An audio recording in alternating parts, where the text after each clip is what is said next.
no idea what's on Romanian TV. I haven't seen the journalists fear-mongering like this since the pandemic. I mean, they got a lot of experience, to be honest.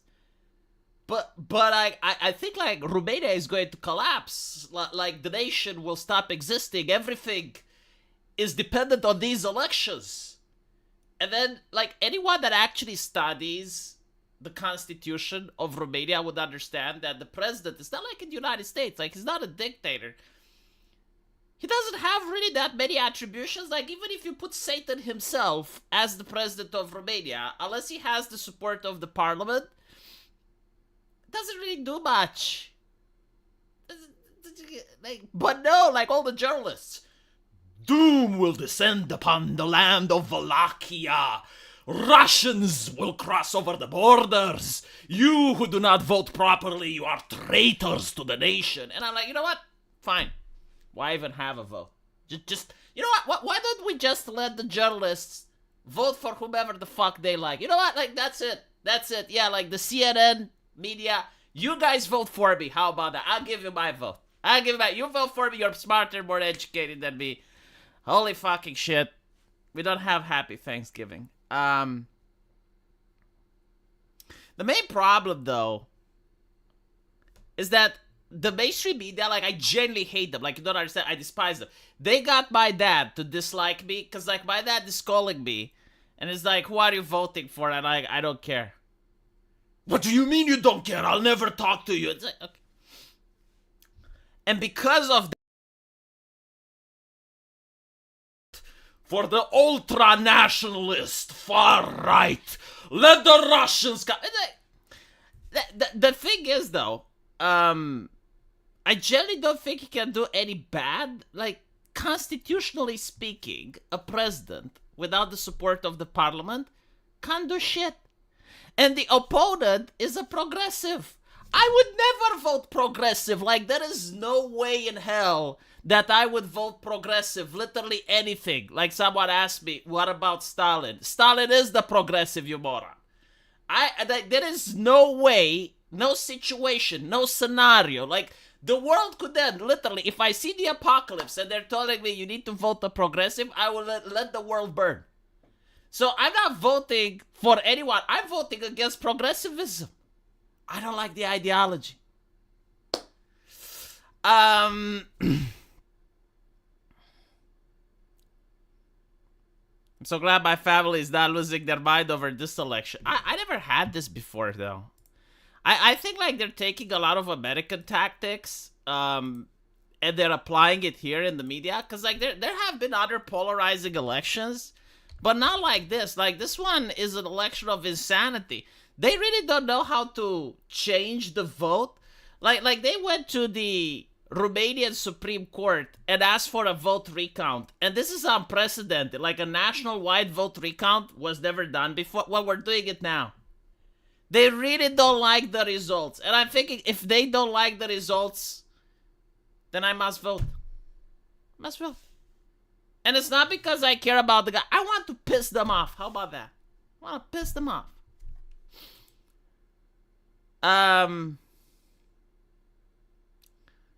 Stalin would have loved the identity politics. No, I don't think he did identity politics. Like, the communists of old were into class struggle, not identity politics. So they really didn't care about, you know... well, actually, no. Actually, the Soviet Union did care a little bit about identity politics, but it was more like to destabilize America. Because during the Cold War, they were like, okay, well, America's weakness, it's diversity. That's what the Russians concluded, that they used active measures. And it's like, you know, how can we pit races against each other? Like, this is why if you look at the civil rights movement, especially like a lot of violent communist groups, they would advocate for, you know, like racial thing. Like a lot of the stuff you see today, they used to do it back then, but it was like a more proto level. Like they didn't have like understanding like systemic racism and shit. But they would use like a lot of racial identity politics in order to destabilize the government through active measures. So like yes, like the communists did do identity politics, just not in the Soviet Union. Like in the Soviet Union, there were no identity politics. In the Soviet Union, everyone was tovarish. In America, like they tried promoting that. Hy-Vee, you gotta protect democracy from the ultimate mythic rare foil nationalism limited edition. Here's the problem with the ultra mega far right candidate, and this is what I don't understand. Like, he was an ambassador to the United Nations, a diplomat. He was proposed for a prime minister position. Like, this is a vetted individual. Like, the government already know who he is. Like, he worked at the United Nations. They already screened him. So why is it that all of a sudden, it's like he's the boogeyman? It's like the worst thing imaginable. Like, why wasn't he the worst thing imaginable up till now? Why now, after the election? After you guys get to see that people like him? All of a sudden, he's the death of Moldavia.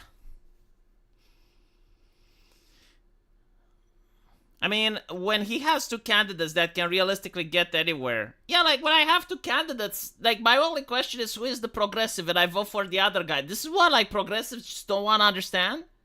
Like, I'm not a difficult to understand, but yeah, but the other guy said that I don't fucking care. I don't fucking care. It's that simple. Next time, maybe vote for someone that's not a progressive. I don't want to vote for this guy. He's not my pick. No, unironically, I wanted to vote for someone else. I wanted to vote for Simeon. Because Simeon during the pandemic was my champion. When the government cracked down on me and put my muzzle and told me to sit there, Simeon came and like, no, enough. You will not do this to V. And I was like, good God, Simeon, I will vote you so hard the next election. I will vote for you like never before. But only the next elections. After that, I will reassess. And now the time has come. It has been 4 years. But this is how democracy works. It is slow. And I have made a vow in front of God. I looked to the heaven and I said, I will vote for Simeon the next election. Unfortunately, however, he didn't win. There is no Simeon. And then it's like, well, I have a progressive. Ugh, not voting progressive. Fuck off. Who's the other guy? I don't fucking care. Vote. If this other guy, like, listen to me. If this other guy, that's really evil, and he is like all the evil imaginable, right? If he switches to a progressive party, then I'll stop voting for him. So here's what you do. So you make me not to vote for him. Switch him to the progressive party. Like, seriously, get him in. Right? Because right now he's independent, right? The progressives are the USR. Get him in USR, and I swear to God, I will not vote for him. Get the USR candidate in something else, make her independent, and then I'll vote for her. This is how I function. It's not complex. You don't need, like, deeper understanding. No, like, I work simple. Progressive, do not vote. You know, like, vote blue no matter who. I'm the opposite. If it's progressive, I don't vote. Why? I don't like it. I don't like their attitude. Don't like their face, as they say it. Lasconi said she is going to go crying to the Vienna court. It's the Venetian court. Well, good for her. I still won't vote. Here's by the way, I will explain to you why they're losing. And this is why they don't understand. Like, they refuse to understand that maybe it's them. Like, instead of asking, like, so hold on, Romanian far right. European Union all of a sudden realized that we exist. Oh, and by the way, Antifa is protesting against him. I'm just like pointing it out, you know, like the government was like, well, Antifa is protesting against it. Like, oh, I see. Goodness gracious. All three of them. Like, Romania doesn't have a really big Antifa. But yeah, there were like 3 Antifa people holding a flag. And they're protesting fascism.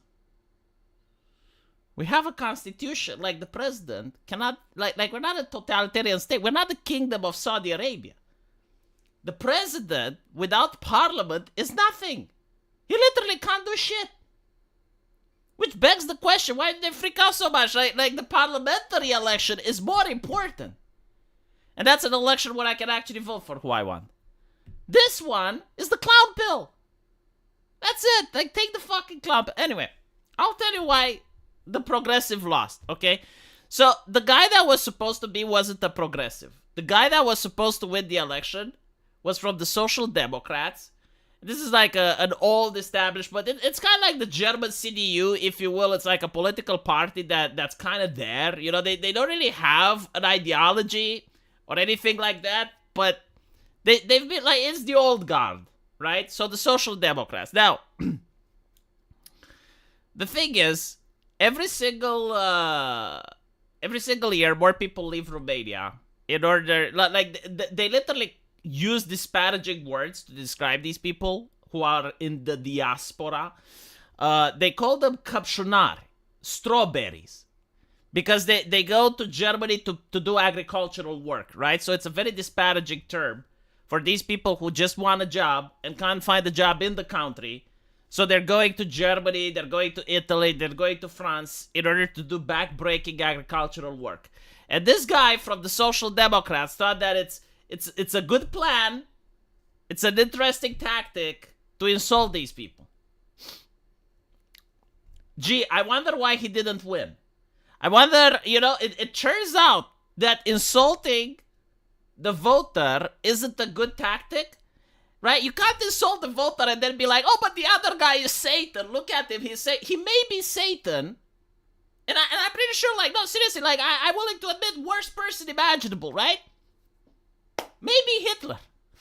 I don't fucking care. Did he insult the people? No, he didn't. Like, if you're Jesus Christ, like, yeah, if you're Jesus Christ and you start insulting the people, you're going to lose the fucking election. If you're Jesus Christ and you insult your customers, you're not going to sell your fucking game. It's not rocket science, but progressives don't seem to realize this. It happened in the United States with Hillary Clinton, basket of deplorables. It happened with Joe Biden when he was calling Trump supporters, what did he call, dumbasses? Where else did it happen? I think it happened in Italy as well. It happened in Romania. Like, it's almost like a predictable pattern. And if you don't have the fucking 2 neurons to figure it out, then maybe you don't deserve to run a country. I don't care who the opposition is. You do not insult the electorate. You do not call them dumbasses. You do not insult them because they don't vote for you. Now I'll explain to you why this guy is winning, right? Like, okay, pro-Russian. Why is everyone saying that he is pro-Russian? Because I keep hearing this. And people are like, well, where are the clips, V? Show me the clips. Because I do think he is pro-Russian. There are no clips with him pledging allegiance to the motherland, okay? Like, there are no clips with him and Putin shaking hands and planning for the pan-Romanian Asian unification. No. The reason people call him pro-Russian is that he had criticisms towards NATO. Like, he's very skeptical of NATO, which is uncommon for an Eastern European nation. Like, it's okay to be skeptical of the European Union, but to be skeptical towards NATO is insanely uncommon. Like, you gotta take the people that exist here and the other nations, right? Like, if you don't believe me, if you're an American and you don't understand, I'll tell you something. Romania, like any other Eastern European nation, doesn't give a single flying fuck about ideology, right? It doesn't matter, but like Zelensky, but the money, the corruption, no. What matters is the geography, the history, and who are your neighbors. That's it. That's it, right? Now, historically speaking, Russia has done almost everything imaginable in the last 250 years to Eastern European nations. That's why everyone is in NATO. It's not because, we just love America so much, or communism. It's like, no, historically speaking, Russia, not the Soviet Union, Russia has been acting incredibly poor. Like it has bad relations, like playing Forex strategy game, and you're pissing off all the neighbors, right? It's your fault at some point. Like, you can have bad relations with a country, and you can say it's not your fault. But when you have bad relations with almost every single neighbor, like, maybe you're doing something wrong. So this is what's happening with Russia, right? And his takes, usually, he's got, like, speeches that are more warm towards Russia and more cold towards NATO. So this is why they're calling him anti-Russian. Anti-NATO, and while calling him pro-Russian. Let me see if I can find some of the takes. Because the media is going like non-stop. It's hammering this non-stop. It's kind of like in Germany, if you say you don't like the EU, they will call you ultra-nationalist, right? in Romania, it's kind of okay to say you don't like the EU, but if you say you don't like NATO, then yeah, that's really bizarre. Let me see if I can find some of his statements. So the first statement that he has is he criticized NATO, calling the ballistic missile defense shield in Romania a shame of diplomacy, and questioning whether NATO would defend its members if attacked by Russia. This stance aligns with the pro-Russia sentiment that often criticizes NATO presence, right? So, like, Romania managed to get an anti-ballistic shield over our country, and he criticized that.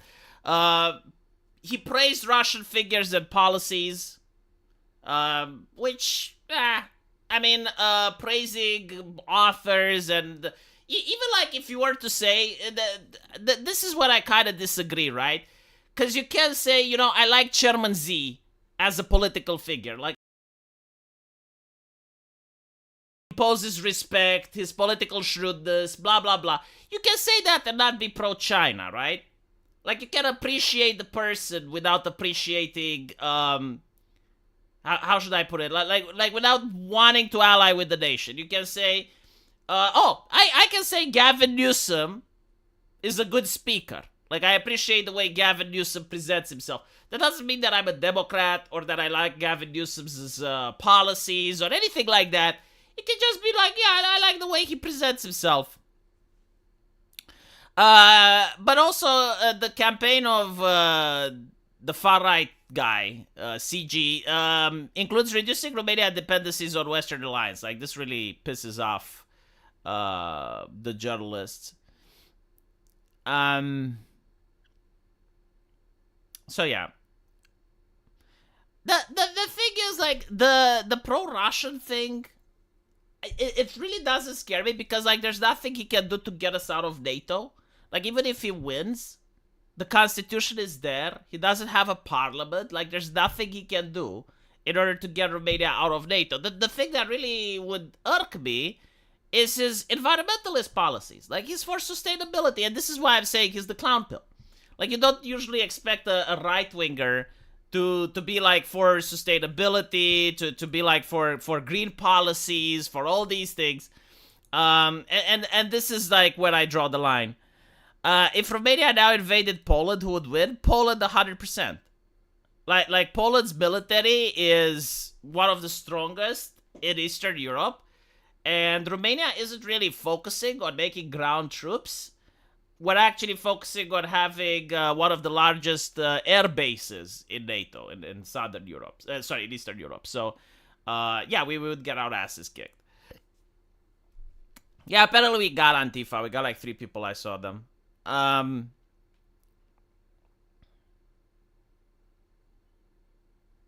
It's like saying another man is handsome, huh? What, are you gay? Yeah. To be honest, I'm fine with sustainability if that means nuclear power. Well, it rarely does, right? The president is more of an honorary position in Romania. Yeah. So the way that the president works in Romania, it's more the person that, I mean, he is the leader of the army, right? So, like, if you're in war, it actually has a more important position. But outside of war, outside of military conflict, he's the type of person that visits world leaders, that represents Romania in the international stage. I wouldn't say he is as weak as the German president, right? Because, like, notice in Germany, no one talks about the president. Instead, everyone talks about the prime minister. There's a reason for that. The chancellor, actually. And that reason is Hitler, because they don't want, like, the president to have as much power. But in Romania, it's kind of the same. Like, you need a political party to support you in the parliament. And you need a prime minister in order to be able to actually make changes and actually do things. Yeah, no, actually, it wouldn't be like France. In France, Macron actually has more powers than in Romania.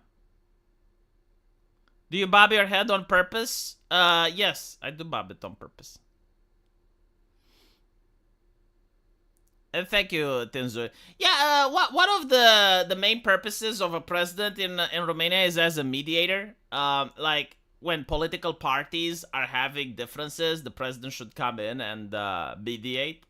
Another role is it can actually veto certain legislations, which to me it's a good thing. Usually legislations increase regulations or taxations. Like there's very few laws that I would actually say, oh yeah, well this actually benefits me in some way. Like most legislations that come out either restrict rights, increase taxes, or add regulations. So yeah, I would actually be curious, like, what would happen if we had no fucking government for 4 years. You know, that actually happened in America. The do nothing president, I forgot his name. He had like only one single term. During the Roaring Twenties, right? So like people who are familiar with America history, like find that guy's name, and then realize that it's literally a president that just did nothing. Like that was his policy, the do nothing president. And apparently America actually witnessed an economic growth during that period. Oh, he can. Yeah. That's true. Actually, he can veto the law once, but after that he has to apply it. So again, he can delay things basically. I think I don't know if it was Hoover. I'm not good with that. Look, I know a little bit of of American history, right? Like I'm not good with names, but I do know that during the Roaring Twenties, you guys had one president that had one term. Calvin Coolidge, I think is yeah. I think that's the name. Sounds familiar. Maybe that is who it is. And he literally did nothing. Like that was his shtick. That was his campaign. That's what he did. And the government was better off. And there are other examples in Europe. There's a couple of other nations that the only time they experienced economic growth is when the government was destabilized. Do you think the European Union should push for having a shared military wing? Absolutely not. Why? Like, first of all, we get NATO, so we're already paying for that. Why should we pay for another military? What would you do with another military without trying to step on America's toes?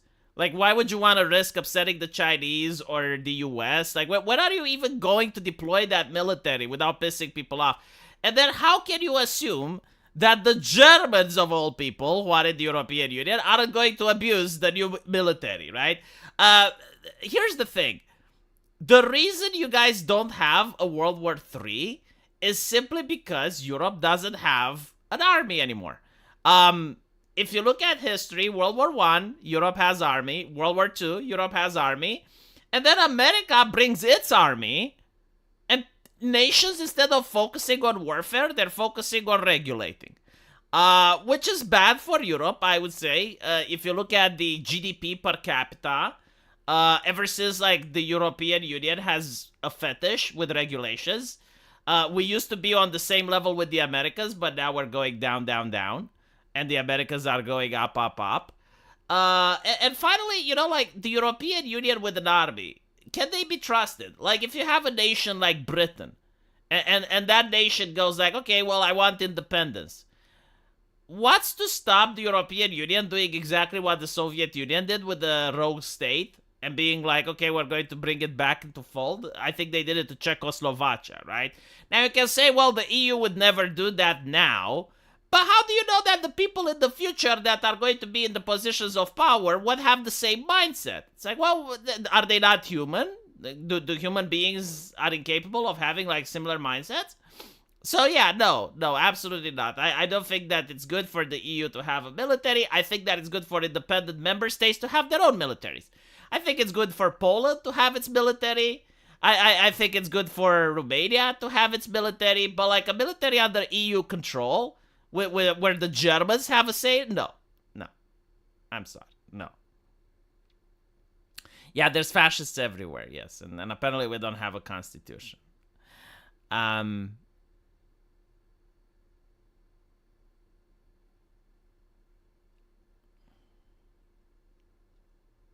Happening now in Catalonia. Catalonia actually has like a more different history, but like I can see the comparison somewhat. You can joke about white flags all you want, but France has a large army. They are capable of war. They have both nuclear weapons. Yeah, the white flag joke regarding France, that's only because of World War II. But like, well, actually, historically speaking, France did get BTFO'd by the Brits. I mean, you guys managed to like what? Like help in the colonial war in the New World. You went on the side of the colonies and then not really get anything out of it. The only time France had the big dick is when they had Little Napoleon. And then they went into Moscow and they lost Little Napoleon. And Little Napoleon wasn't even French. So, I mean, France isn't something to joke about. You know, it's stronger than most other nations, but like, it's not very powerful either. Like, Britain, for instance, I mean, it's kind of hard to tell now. But like it used to be, right? Like Britain was an actual power. Germany, definitely, like Germany throughout human history is actually recognized for producing some of the best generals. But France, I mean, it was a colonial power, so you can't laugh at them. But at the same time, they weren't as impressive.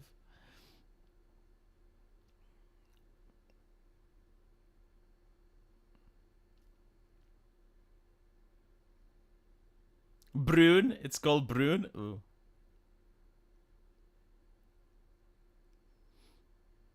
It would actually be hard to say. It's kind of like the thing with the military. It's only until push comes to shove that you actually know what people are made of. I mean, look at Russia, right? Everyone expected that if Russia goes into Ukraine, they're going to roll over Ukraine, and in 2-3 days, everything is going to be over. And it's been like more than a year now. It's actually been more than 2 years, right? So the colossal, catastrophical failure of the Russian military in the first few months of combat, with tanks getting bogged down, with Bayraktar drones destroying everything. They even lost. I don't know if it was a flagship, but it was like a big naval. It was a flagship, wasn't it? Right, that the Ukrainians took down, and they weren't supposed to. So, you know, like, until push comes to shove, like, on paper, that country can have an impressive military, but then you realize that it's actually shit. Anyway, Romania, far right. A hard right critic of NATO, right? This is why they're calling him pro-Russian. It's because of his criticism of NATO. The thing is, like, again, criticizing the fact that Romania has an anti-missile shield, not a good look. With 99% of the votes counted, the outcome was a huge shock. The reason it was a shock is because the same television channels that are telling us now that the world is over if this guy wins was ranking him at number 4 or 5. And it's like, if you are so, like why couldn't you predict that he's going to be number 1? Because it's like one thing when you predict, you know, the guy is going to be number 3 and he ends up being number 4. Or even, you know, you predict that he's going to be number 3 and he ends up being number 2. Like, that's acceptable. But, like, you ranked him as absolutely no chance, and he manages to be number 1? Like, there are 2 explanations. Number 1, you're incompetent. Like, every single political analyst that you're hiring is absolute dog shit. In which case, if you're incompetent, why would I listen for more political analysis from you? And the second is that you're Melissan. It's malice, right? So, if it's malice, it means that you knew he's on the number 1, but you didn't want him to get more votes. In which case, if you're manipulative, why would I listen to you to manipulate me? Like, the mainstream media has huge egg on his face for failing to predict that this guy is going to be number 1. Again, he's not even number 2, right? The way it works in Romania is that the first 2 candidates, number 1 and number 2, go on to a runoff. So they thought that he's going to be like number 4 or something.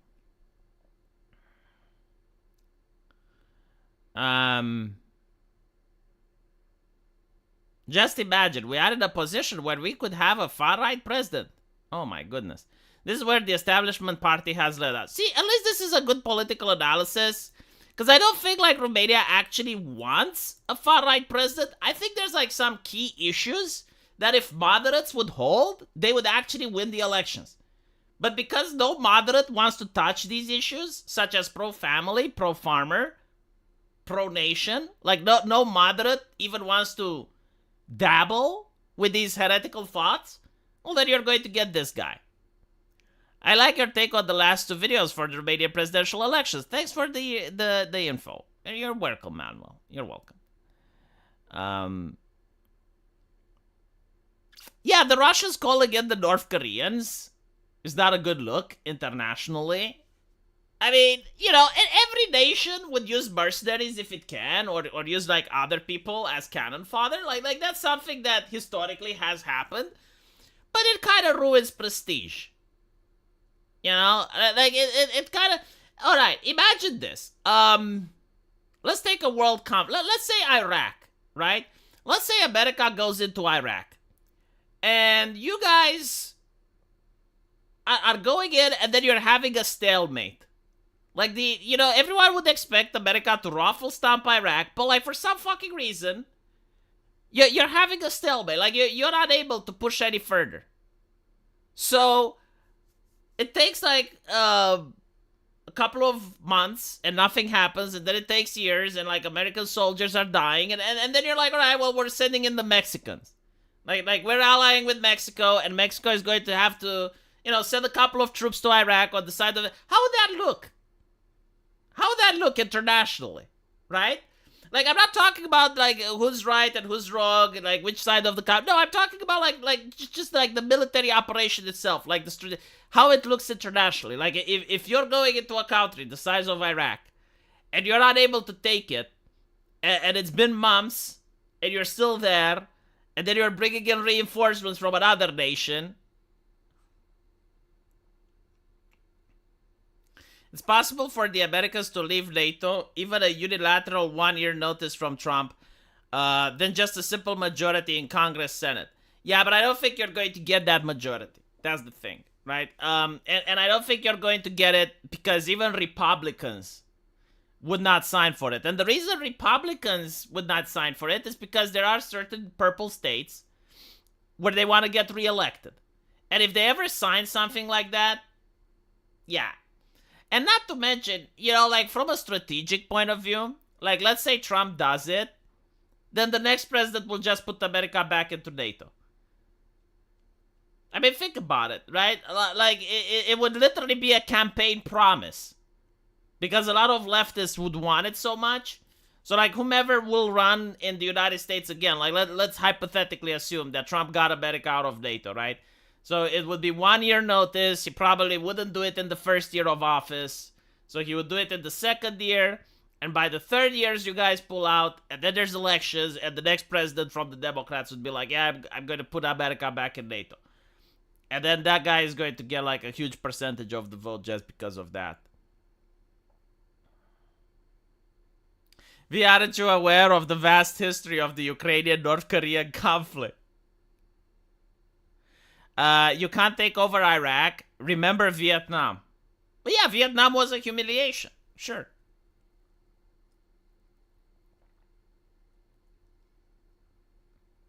To be fair, the reason Vietnam wasn't a huge humiliation wasn't because like, firstly, it wasn't next door, right? Like deploying troops there, it's actually difficult. The way you lost wasn't because you couldn't continue the conflict. It was more like the war at home, right? Like the demoralization of the public that didn't want to support the war. And it's also like the terrain. I mean, you can't compare the terrain in Ukraine with the terrain in Vietnam. And to be honest, like at that point, America wasn't... Actually, it was. No, actually it was. I would say, yeah, it's comparable. Yeah, like the war in Vietnam definitely lowered the prestige of the United States. But not by much, right? Not by much. Meanwhile, what Russia is getting in Ukraine, yeah, it kind of lowers it a lot more. America leaves Iraq and Afghanistan in shame. I wouldn't consider that as humiliation on the international world stage, and I'll explain why.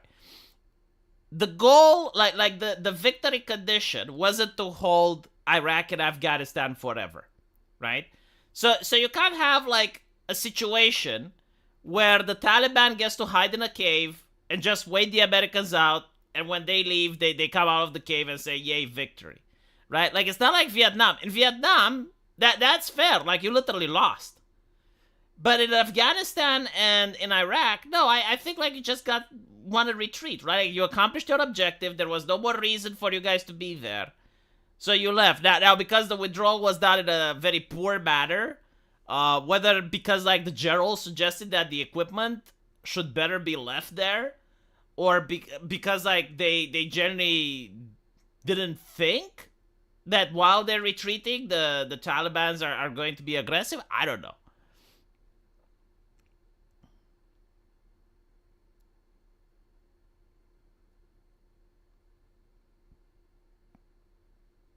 Well, the thing with Vietnam is that it also managed to BTFO the Russians, so China is still bitter about them losing in Vietnam. A lot of people are bitter about losing in Vietnam.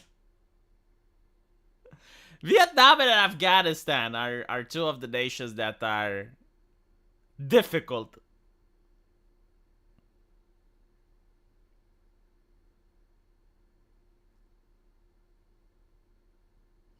Russia winning this war would strike fear in many. Russia would have much more both soft and hard power at the international stage.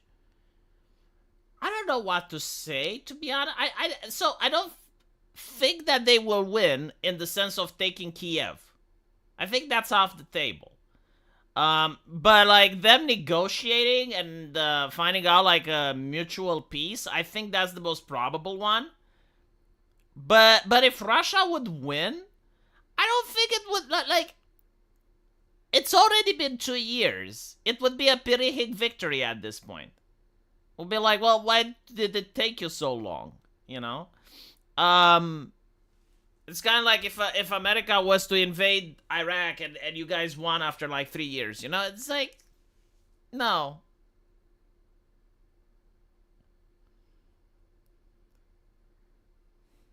Alright.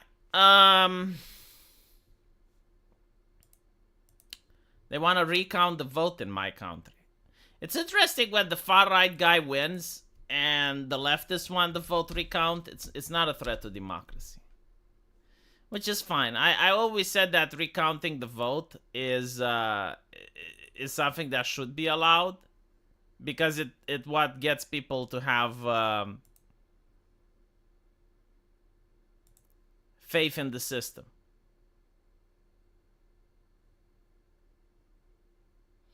Elon Musk says that too many game studios are owned by giant corporations, so his giant corporation is going to start the studio to make games great again. Fuck yeah. I love the fact how the journalists think they're smart. It's like, oh my goodness, it's like, oh, well, all these big corporations, and he has a big corporation. And it's like, yeah, but he's a different person. I generally think it's a good idea. Let Elon Musk have a go at it. Yeah, why are you afraid of competition? Why are you afraid of competition? Let him make his video games.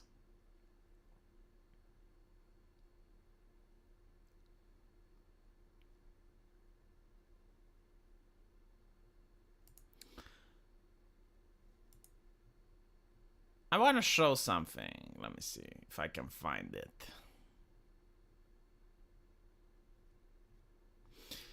China apparently removed a lesbian scene from Arcane on Netflix. And people are like, well, you don't understand. China owns the IP. And I'm like, well, that's not the fucking point. The point is, where are the activists? Where are the people bitching about LGBT representation? Like, when I saw the aesthetics on Arcane, I was concerned, and apparently like season 1 was good, which is a wonder, but like season 2 I understand this shit. And again, it's like the removal of femininity. Like to me, it's not that the character doesn't look like Stellar Blade, right? But it doesn't look feminine. Why can't it look feminine? Broad shoulders, no breasts, the mental illness haircut. What is it with this design? And it's constant. Like they did it with Caitlyn as well. Caitlyn is like a smoking hot female character in League of Legends looks like a man. And it's not about like, oh, you want a good... No, like, the question is, why are they doing it? Why do they constantly remove femininity? Like, okay, here's what's interesting, right? They will say you want a good, but like, no one is asking to see her naked. Like, you're the ones that decide to show this scene. But like, if she had big tits, then all of a sudden they will say, oh, this is gooding material. But for some reason, when it's androgynous, even though it's naked, it's not gooding material. How does that work? It's still like, it's kind of like this, right? If you have a female character like Lizzo, and she's like incredibly skimpily clad, like she's wearing latex tight clothing, that's fine because it's Lizzo. But if you take the exact same outfit and you put it on Eve from Stellar Blade, that's gooning. So it's the same shit here, right? If you have like this scene, it's fine. It's okay to show. But if this was Eve from Stellar Blade in the exact same pose, that's gooning. So we have reached a level where they're not saying you should dress the character up. They're not saying that, yeah, you know, like, put the character in situations that are respectable. No, what they are basically saying is make the woman look masculine so that it's not gooning. Like, for them, gooning is literally looking feminine. They're not upset that this is naked, that this you know, like, it's a scene where she doesn't have clothes on. Like, they're not upset about that. Because she looks like a man. And again, like, she's not a real person. Like, there's a team of artists that went to art school learning how to draw men, learning how to draw women, and they're purposefully drawing the characters as androgynous and masculine as possible. And, you know, if it's one character, it's one thing. But it's so over the top. It's so everywhere, in every production, in every medium, everywhere. It's like flooding with these characters. And when you complain, you have the cheeky little shits online that are gaslighting and they're saying it's about gooding. As if like being gooding is a problem when you have OnlyFans and Twitch and all the other opportunities to good for free. It's like, no, it's not about gooding. It's the fact that you hate women. Andrew Tate is not as a misogynistic pig as you are. That's the main problem. And you're gaslighting me to think that's not the problem, and that's what pisses me off. Hello, Rob.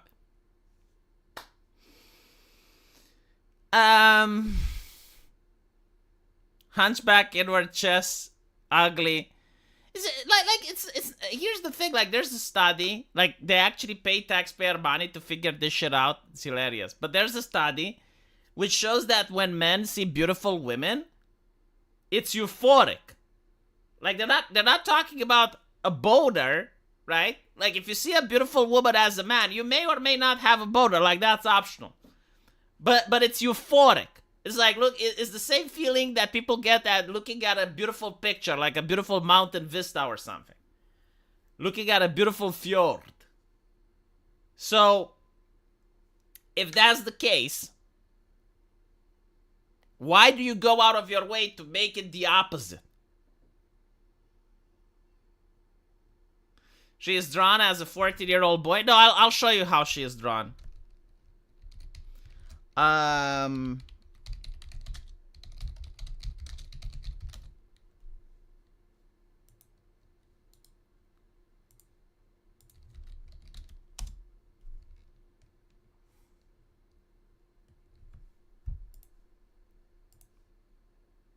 She's drawn like this.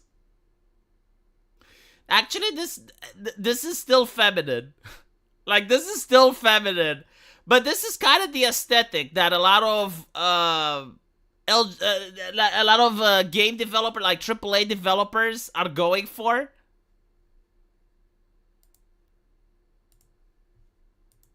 Which, again, like, if it's one character, fine. If it's two characters, okay. But, like, when it's almost like this is the norm now.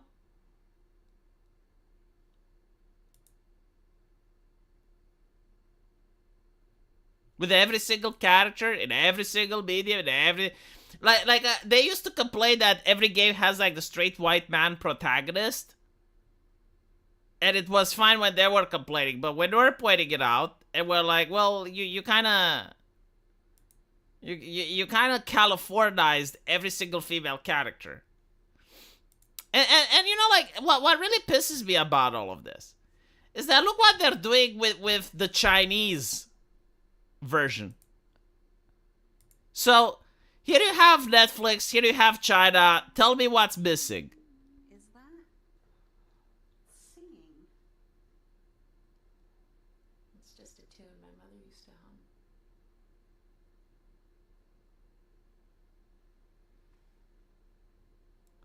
Yeah, there's something missing in the picture, chat. I just can't know what.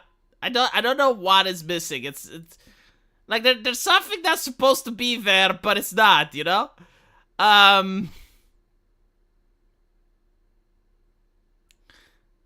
See, the thing is, I don't mind China doing this. I don't mind. I don't fucking care. Let China be China. But where are our activists?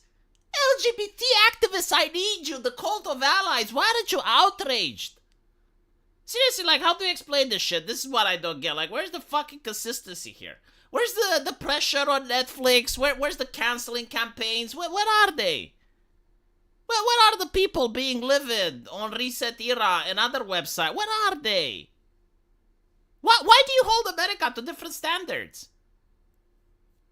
This is what I don't get. And by the way, I saw a localizer which did complain, and I'm like, oh, I see. So when when the localizers butcher the manga, that's fine. But when China gets to butcher your shit, it's not even your shit actually. It's not even your shit. It's their shit. It's their IP, right? So when China literally butchers their IP, and it's like, here's the shit for you. This is the shit for us. You're like, oh my goodness, it's so vile. It's so You're doing it to manga.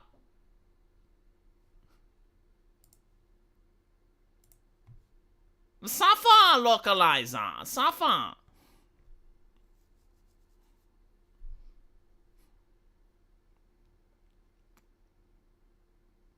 What is the Saudi Arabia version?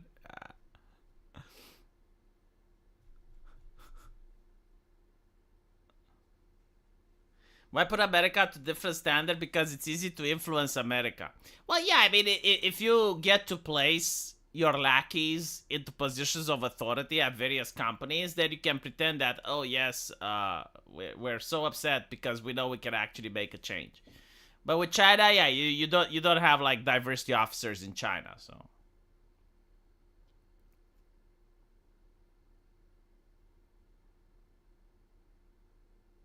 Oh my goodness, yeah, like clear idea for an OP. Like post these versions and claim that the one from China is from US and see the outrage.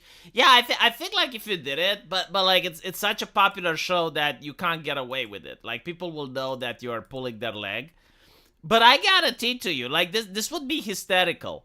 Like if this wasn't as popular and you actually posted this on Reset Era and you say that this is Netflix and this is China and you say that the United States removed this like beautiful, touching lesbian romance scene, then yeah, they would go apeshit.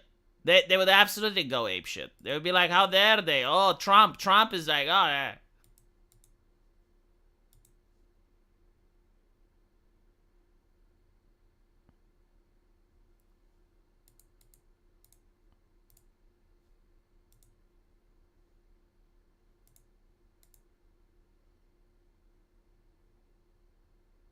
Oh my fucking god. Someone gave me the model of Abby from The Last of Us, and like naked, it's like 100% male.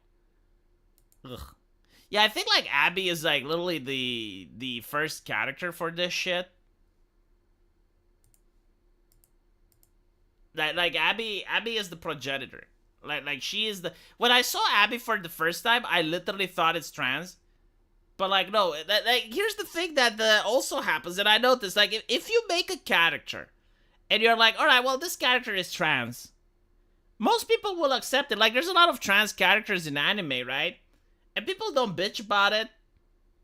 Even like the trans character in The Last of Us, like people didn't care because like you're honest with what it is. But like when you draw a female character that's like exactly like a man, and you're saying, no, this is a woman, and you do it constantly over a course of time, like eventually people notice what you're doing and they're going to start calling you out. Speaking of China, the joke going around is that every time Mihoyo Genshin loses money, the new characters become slightly more lewd. I think like China just passed a legislation on ludifying their characters. Snowbreak, if I'm not mistaken, was one of the companies affected by it. Many others. Yeah, like China doesn't really like lewdness. They're very conservative in that regard. But it is what it is.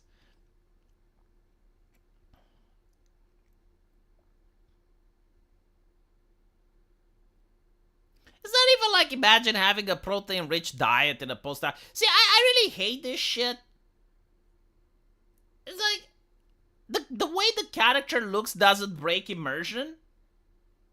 If I see like a character that's fit in a post-apocalyptic world, I would say, well, how are they getting food? It's like, come on. You know, like there's a difference between absurdity and suspension of disbelief. Like, it's fine. That's not the problem. No, the problem is not like what they like the character doesn't fit the setting. No, the problem is like why make the character because it doesn't fit the audience.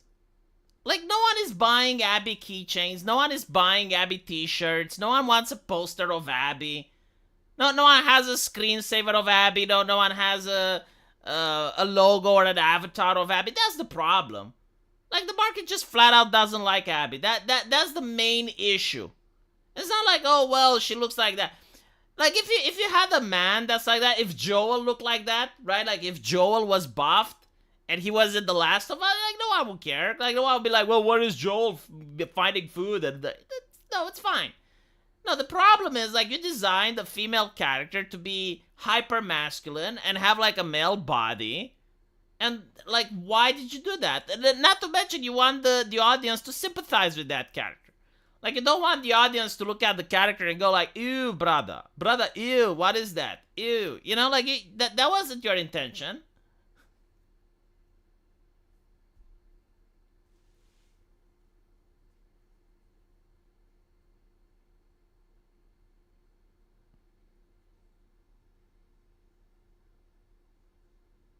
There's also a thread where someone literally pulls up the anti-degeneracy laws in China, and the Twitter activists are doing mental gymnastics so they don't have to stop playing Genshin.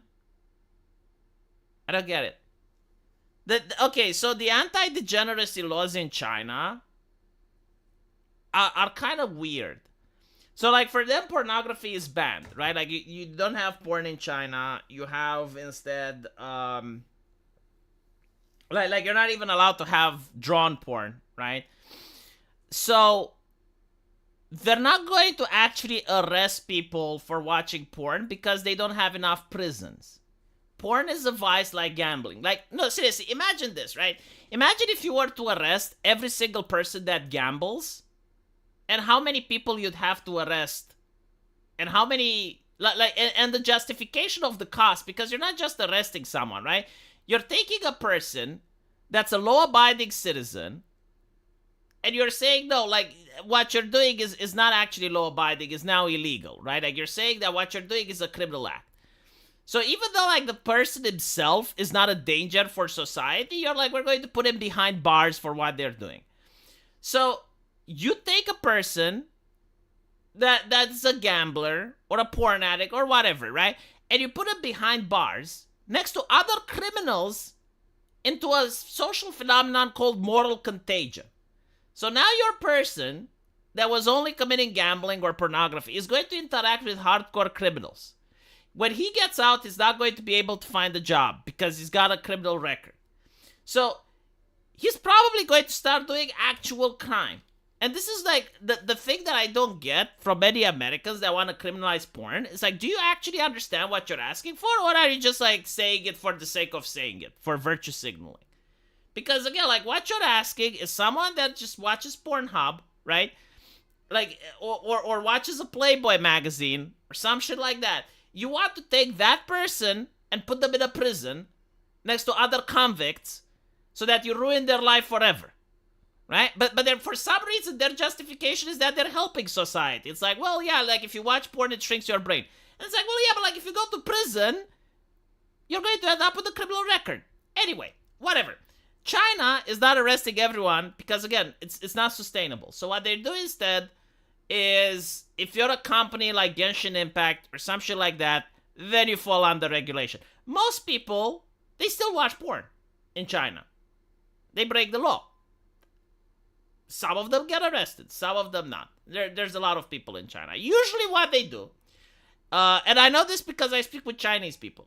Usually what they do is, if you're just like an average citizen, then there's no problem. But if you try to become like involved in politics, if you try to get an important job, if you're being asked a favor from people that have connections to the higher up and you refuse, then it's a problem. Then it's like, how's Romania attacking the Islamist threat of Europe? Also, is the Romanian Orthodox Church holding the line against the woke infestation? So, Romania has an interesting history with Islam, which is the way we tackled Islam. During the Romanian Independence War, or the way you guys know it, the Russo-Ottoman War, Romania sent troops in order to fight against the Ottoman Empire. Now, we had a significant Muslim colony that tried to flee persecution from the Ottoman Empire, and we had it in Romania. And those colonies were like, look, don't attack us. Instead, we're going to fight with you. And if we fight with you, we want some spoils of war. And the question was like, okay, what do you want? It's like, well, we want to practice our faith.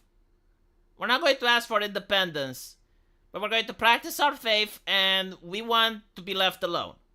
We want Romanian citizenship, and we're going to like send. So the answer was like, okay, fine.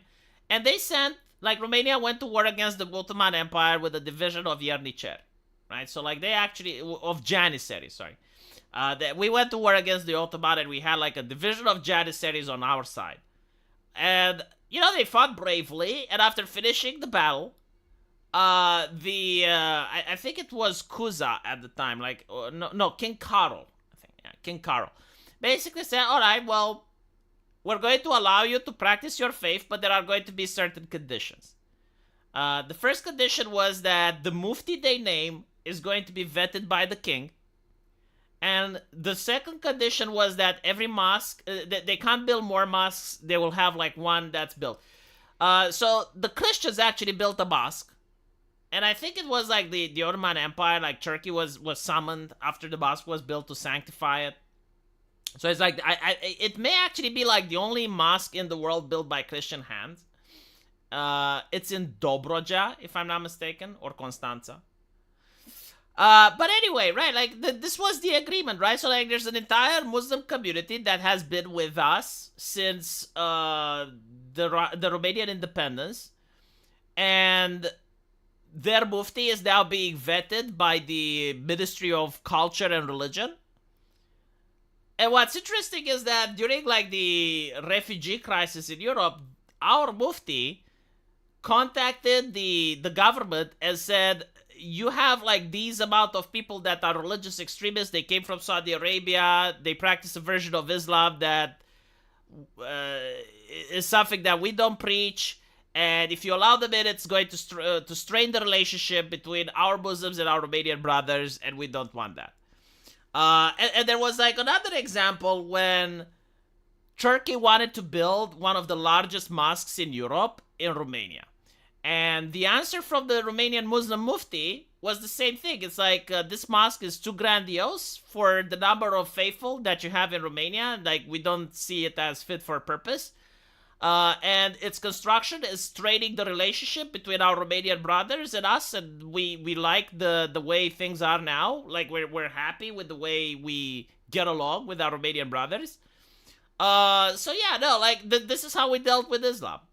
Like, we have our own version of Islam, basically.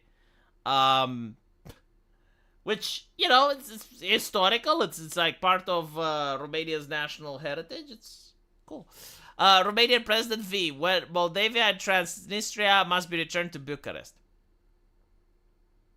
I'm actually not in favor of that. Like, I'm probably like one of the minorities in Romania. I'm not against Bessarabia and Romania being together, but it's more like it would be nice if we first opened the border and through economic dealings and trade, we get our economies closer. Because like the thing with Moldavia is that they had a lot of their population deported to Siberia and replaced with ethnic Russians. So they have like they're one of the only countries in Europe that voted communism to return. Like after communism dropped from every nation, Moldavia actually wanted it back. So if you were to actually give citizenship to Moldavians, they would have the right to vote. And I have a feeling they would vote very left-leaning. Which is something that I would prefer doesn't happen. If they want to come here to work without passports, I'm happy with that. If they want to let Romanians go there and start businesses, that's also great. But like actual citizenship so that they can vote in Romanian elections, maybe later. And I know my take is not something very popular. I know a lot of people don't agree with it.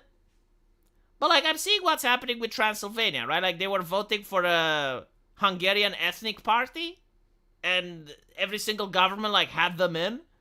So they could be like chicken little shits and have like their own policies and shit. It's like, well, you know, maybe the way things are right now is good. Maybe we should wait a little bit. So, yeah. We respect you, but fuck off. No, it's not even like that. Like again, you know, give them every single right besides the right to vote. That's my take. I don't trust them. They voted communism. No. I don't want to vote in that elections either.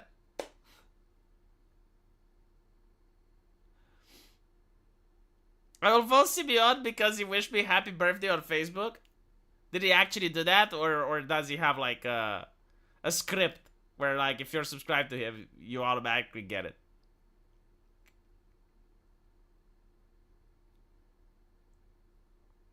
They do have like really sexy ladies. Like when I was at university, most of the ladies from Moldavia were like insanely hot.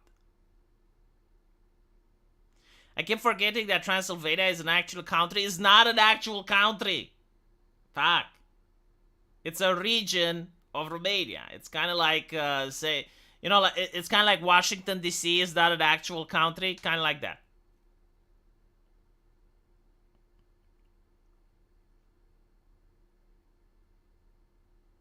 Yeah, like Transylvania is basically the middle part of Romania. It's a region. It's not a country. Romania is formed by like several smaller countries that unified.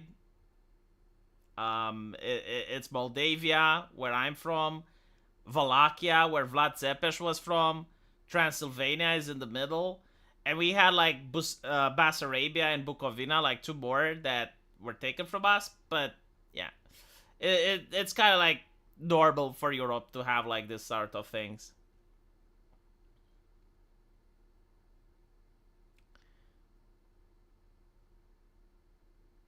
Moldova is completely run by Western embassies and is a truly scary place.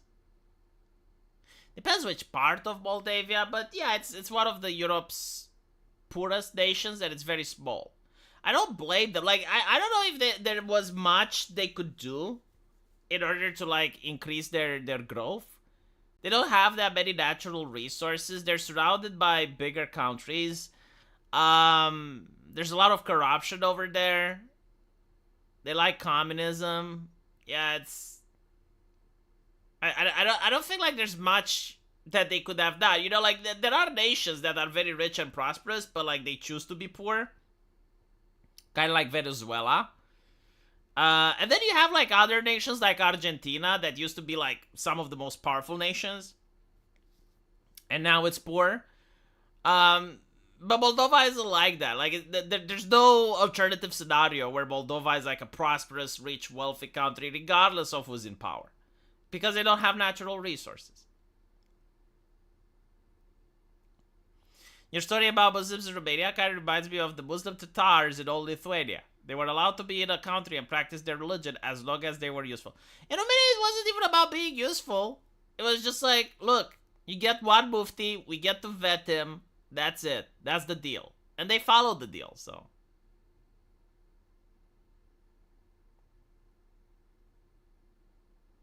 They don't really care about communism. It's just nostalgia for having a normal society. I don't know if they had a normal society during the Soviet Union, man. If it was a normal society, why were they allowed to leave?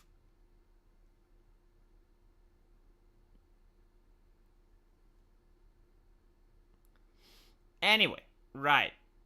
Going to end it here. Thank you guys for watching. Gonna make my video on the secondary channel now, and I'll see you all later. Take care.